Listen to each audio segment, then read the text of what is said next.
Esse é o Ancapso e nós vamos falar agora sobre a crise dos bancos, que a gente achou que já estava meio que resolvido o negócio, mas parece que tem suspeita de que a coisa pode ser muito pior do que a gente estava vendo até aqui, hein? Essa crise pode estar só no começo. O UBS deve comprar o Credit Suisse, mas tem alguns poréns nessa história. Lá nos Estados Unidos, o Fed anunciou que vai garantir todos os depósitos nos bancos que foram afetados, mas tem outros bancos com problemas também, então pode ser que a coisa desande. Vamos entender como é que está isso daqui e o que isso pode afetar o Brasil, evidentemente. Essa notícia foi sugerida por Ditadura 2.0, ANCAP da Garoa, Hacker Clube e várias outras pessoas. Obrigado aí ao pessoal que sugeriu a notícia. Obrigado a você que está assistindo o nosso vídeo. Se você gosta do nosso conteúdo, por favor, deixe o seu like e se inscreva aqui no canal, né? Pois bem, vocês lembram, a gente já tem comentado já em vários vídeos aqui sobre a situação da crise dos bancos, e essa coisa toda começou lá com o Silvergate lá atrás. O Silvergate era um banco pequeno, muito ligado a criptomoedas, quebrou. O pessoal meio que não deu muita bola.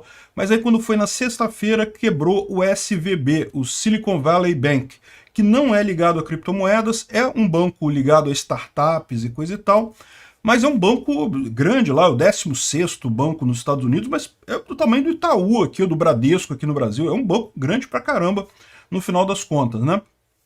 E o banco teve problemas e logo depois, no domingo, quebrou o Signature Bank, que é um banco de Nova York, também com problemas. Embora o Fed tenha falado, não vamos garantir todos os depósitos, isso deixou muita gente com a pulga atrás da orelha. E a coisa toda parecia resolvida, mas como eu alertei na época no vídeo, existem dois problemas aí. O primeiro problema são os outros bancos nos Estados Unidos, né? O SVB era um que estava particularmente ruim, mas isso não quer dizer que não tenha vários outros bancos em situação complicada lá. Será que o Fed vai ter músculo para salvar todo mundo? E, por outro lado, se salvar todo mundo, a quantidade de dinheiro assim, injetada na economia não vai ser tão absurda que seria uma inflação totalmente fora de controle, né? Ou por outro lado também, o Fed ele controla os bancos nos Estados Unidos e os bancos no resto do mundo que também podem ter problemas similares, né? E de fato, logo em seguida a gente viu o caso do Credit Suisse. O Credit Suisse é um banco que sempre foi considerado um banco muito respeitável, um banco suíço, é um banco lá na Suíça, pelo que falam, é um banco comum quanto outro qualquer, mas no resto do mundo ele é um banco para gente muito rica, né? Para quem tem muito dinheiro, e é um banco que é considerado muito estável, muito seguro. E esse é um dos problemas, porque na verdade o Credit Suisse já há uns anos ele tem se envolvido em uma série de investimentos questionáveis, também em lavagem de dinheiro, enfim, ele já estava meio mal das pernas. Aí o que aconteceu? No momento que você começa a ter uma crise de confiança, que as pessoas olham para o banco e falam, será que meu dinheiro está seguro ali? E você tem um banco que já tem algum histórico de problemas, o que começou a acontecer? O pessoal começou a tirar dinheiro do Credit Suisse e isso gerou uma série de problemas lá, uma ameaça de quebra do Credit Suisse. Como eu falei, os bancos não vão deixar, os governos não vão deixar isso acontecer, porque se um banco tão grande quanto o Credit Suisse quebra, aí, meu amigo, a crise internacional seria algo catastrófico, né? E ele arrastaria vários outros bancos, porque como vocês sabem, esses bancos todos têm investimento cruzado, têm depósito cruzado, então esse é o grande problema do mercado financeiro mundial. Ao contrário de outros mercados, sei lá, lojas de varejo aqui no Brasil, quebrou Americanas, beleza, muito ruim, não é uma coisa boa, evidentemente.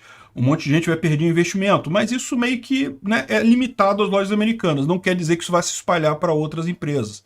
Embora o varejo como um todo no Brasil esteja meio assim, não é porque a Americana quebrou que vai quebrar as outras coisas, as outras empresas. Agora, no banco é exatamente isso. No setor bancário, um banco tem ligação com o outro. Então, no final das contas, quebrando um, você pode ter um contágio muito grande, né? Pois bem, o governo suíço falou que ia garantir os depósitos no Credit Suisse, independente do valor, então para o pessoal ficar tranquilo, ninguém ia perder dinheiro com o Credit Suisse. Mas, no final das contas, é um bocado de dinheiro. Então, o que o governo suíço tentou fazer? Ele está tentando ajustar para o UBS, que é o outro grande banco suíço. Existem dois grandes bancos suíços, que é o UBS e o Credit Suisse, para ele comprar o Credit Suisse, né? E vai comprar por US$ 1 bilhão, né? A questão toda é que O próprio UBS está preocupado, porque, veja, do jeito que tem um monte de banco com problema por aí, né, o próprio UBS também não deve estar essa maravilha toda. Ele está muito mais seguro que o Credit Suisse. Mas é aquele negócio, né? Tentar salvar o amiguinho pode acabar afundando os dois nesse negócio. Então, o que aconteceu? O primeiro preço que ele está oferecendo, $1 bilhão. Isso significa 25 centavos por ação do Credit Suisse. Para vocês terem uma ideia, a ação do Credit Suisse, neste momento, depois da queda, porque ela caiu muito, ela desabou nos últimos dias, né? Dá para você ver aqui a ação do Credit Suisse. Como eu falei para vocês, ele já não vinha bem, ele já tinha problemas, já estava perdendo valor há um tempo. Quando foi agora, aqui, ó, teve uma queda final e a ação está em torno de R$ 5,28, o que dá mais ou menos $1, né? $1 que está a ação do Credit Suisse nesse momento. E o UBS está oferecendo ao pagar 1 bilhão, ou seja, seria um quarto do valor da ação neste momento. E isso está gerando alguns desconfortos. Por quê? Porque muita gente até comprou na baixa, né? Porque viu, não, peraí, caiu pra caramba a ação do Credit Suisse, eu vou comprar, porque como o governo suíço vai salvar o banco, a ação vai subir de novo, né? Só que, pelo visto, não vai dar muito certo essa compra na baixa, não, porque vai baixar mais ainda, isso se fechar o acordo. Por quê? Porque eles estão dizendo aqui que essa compra deve ser anunciada hoje. A gente está falando de hoje, 19 de março, domingo. A ideia deles é abrir isso, anunciar essa compra hoje. Por quê? Porque se não anunciar hoje, as últimas notícias vão fazer o Credit Suisse quebrar na segunda-feira. 25 centavos por ação paga em ação da UBS, né? Quem comprou Credit Suisse, a queda do Credit Suisse, achando que ia ganhar dinheiro, se ferrou, vai perder. E ainda vai ser necessária mudanças nas leis da Suíça para poder fazer isso, certamente a lei antitrust, né? E tem uma condição nessa compra que é, se os depósitos de risco explodirem para o UBS, ele pode voltar atrás. Ou seja, ele tá tudo certo, vai fazer esse acordo, o UBS vai comprar o Credit Suisse, mas se der ruim, eu volto atrás e deixa para lá. O que isso lembra para você? Vocês lembram do caso da FTX e da Binance? Foi exatamente isso. A FTX começou a ter problema, conversou com a Binance. Pô, Binance, me compra, para pelo menos não dar merda total. E daí o CZ da Binance falou, tudo bem, beleza, vamos fazer um acordo, eu vou comprar, mas deixa eu primeiro ver como é que tá a situação aí. Se a coisa estiver muito ruim, eu volto atrás. E aí, qual que é o problema desse tipo de coisa? Porque agora, se voltar atrás agora, aí a credibilidade do Credit Suisse acabou. Virou lixo, virou pó. Então, ou seja, se o UBS neste momento virar e falar, olha só, sabe aquele acordo? Pois é, não vai rolar não. Aí pronto, quem que vai acreditar mais no Credit Suisse, né? Porque é a possibilidade de um grande banco suíço comprar o concorrente. E ele está desistindo, o que significa que a situação está realmente muito ruim. E foi o que aconteceu com o FTX. A partir daí, todo mundo viu que o FTX não tinha salvação, todo mundo começou a tirar dinheiro e acabou quebrando o FTX. Quer dizer, é lógico, o problema não foi ali, tá? O problema já vinha de antes, era a gestão terrível lá do Sam Bankman-Fried, né? Tinha todo aquele negócio. Mas é aquela coisa, o que quebra banco de verdade é a corrida, é o pessoal tirando dinheiro, né? Então eles querem anunciar isso hoje, porque eles temem que isso possa acontecer amanhã com o Credit Suisse. E o UBS está pedindo $6 bilhões em garantias do governo para fazer essa compra do Credit Suisse. Ou seja, ele vai pagar 1 bilhão pelo Credit Suisse, mas ele quer 6 bilhões do governo da Suíça de garantia, para você ver o tamanho do problema que ele está comprando nessa coisa, né? Então, eu acho que o governo da Suíça vai dar, esse negócio vai sair porque eles vão fazer todo o possível para sair. Diferente do caso de FTX e Binance, que o governo não tinha interesse em ajudar ninguém, porque, na verdade, o governo é contra criptomoedas, então queria mesmo que quebrasse, é bom para o governo isso. Nesse caso aqui, eles vão fazer todo o possível para manter o banco, né? Mas, de novo, cai no mesmo problema. O governo vai ter que imprimir dinheiro para fazer isso daí. E esse dinheiro vai causar inflação. Isso vai gerar problema de qualquer forma. E, além disso, segundo diz aqui o Walter Bloomberg, citando uma matéria do John O'Donnell, as autoridades suíças estão considerando impor perda a quem tem empréstimos com o Banco Credit Suisse. Então, o Credit Suisse, né, nos últimos anos, ele está com problemas, a gente sabe, né? Ele pegou empréstimo com outros bancos e outras empresas e outras coisas.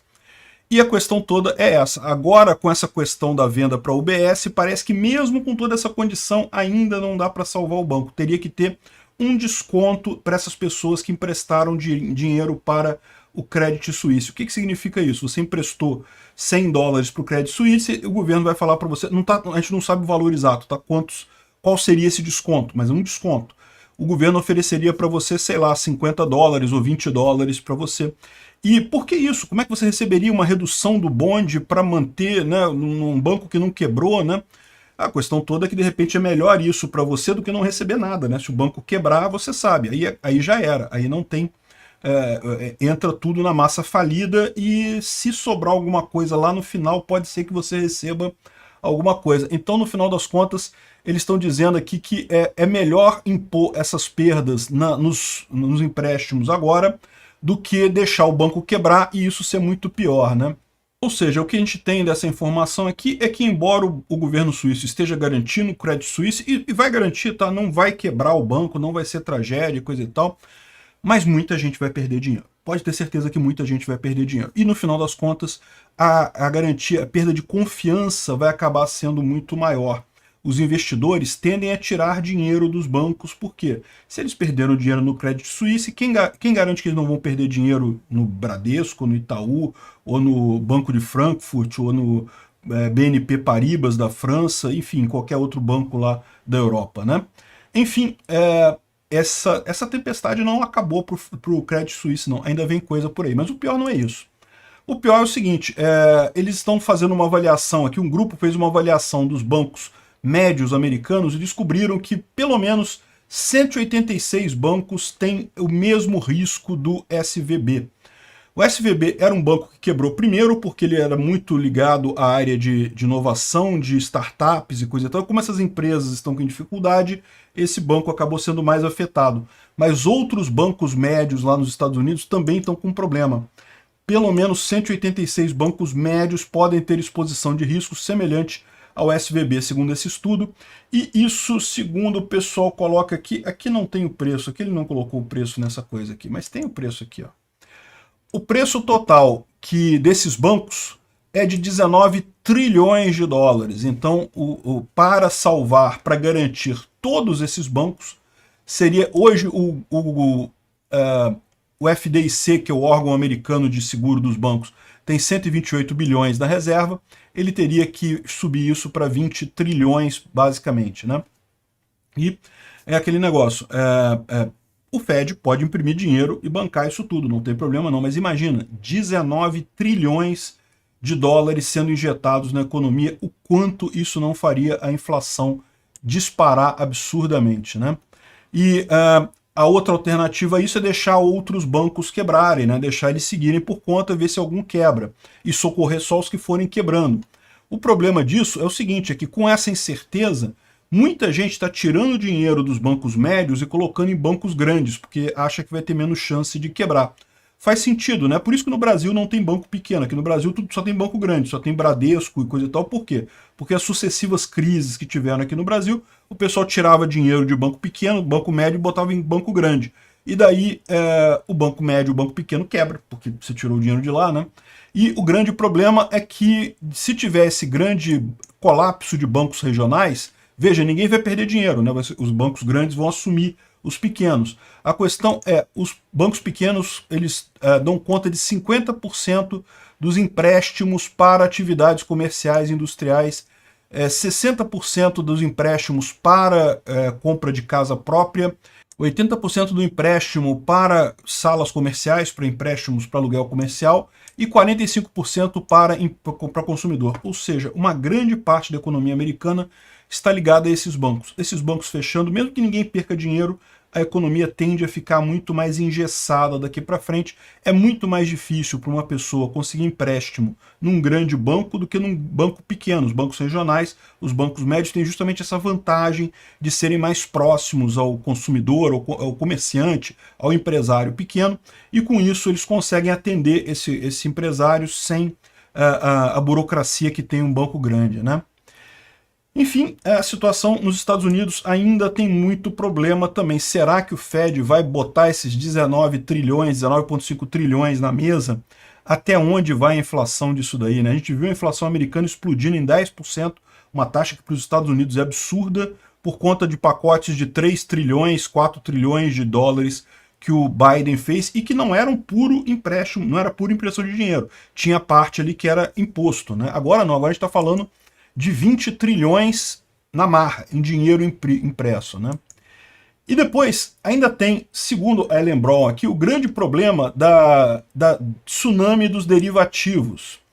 Os derivativos, que são as opções de compra e venda e coisa e tal, segundo o pessoal está dizendo, existe aí $1 quadrilhão que pode simplesmente voar com essa quebra do jeito que está, né? Ou seja, as pessoas compraram opções e coisa e tal, e esperam ganhar dinheiro quando chegar no resgate da opção, mas a questão é que o banco quebrou porque não tem o dinheiro para bancar esse tipo de coisa, e daí vai quebrar esse mercado todo.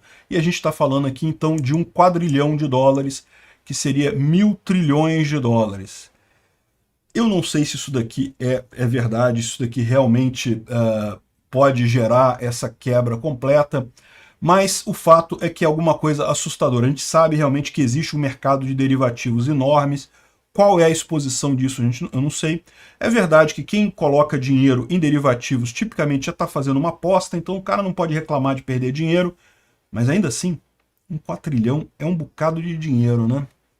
E bom, aqui pra gente no Brasil é o que o pessoal está falando aqui no Antagonista, né? A gente já esperava uma situação ruim no Brasil esse ano, né, por conta da crise mundial. Eu sempre falei, 2023 não vai ser um ano bom, independente de quem ganhar a eleição. Mas a vantagem de Bolsonaro é que a gente enfrentaria essa recessão com um governo mais enxuto, com menos gasto, com questão fiscal resolvida, né? Com Lula, a gente tem um governo gastador, que não tem responsabilidade nenhuma, que ninguém confia, que ninguém acredita, dirigido por um corrupto ex-presidiário. A gente vai enfrentar essa recessão, essa coisa com um governo muito mais frágil. E pior, essa recessão está armando-se algo muito pior no final das contas, tá? Não fica achando que, não, o problema é nos Estados Unidos, o Brasil vai beneficiar, que quem vai quebrar os Estados Unidos. Não, não existe isso, não. Quebrando a economia mundial, meu amigo, quebra todo mundo. Obrigado por assistir o vídeo até o final. Além de curtir, compartilhar e se inscrever no canal, considere se tornar patrocinador com valores a partir de R$ 1,99. Clique no botão Seja Membro abaixo para saber as condições e vantagens de patrocinar o canal. Mais informações sobre o nosso projeto, visite nossos sites indicados na tela.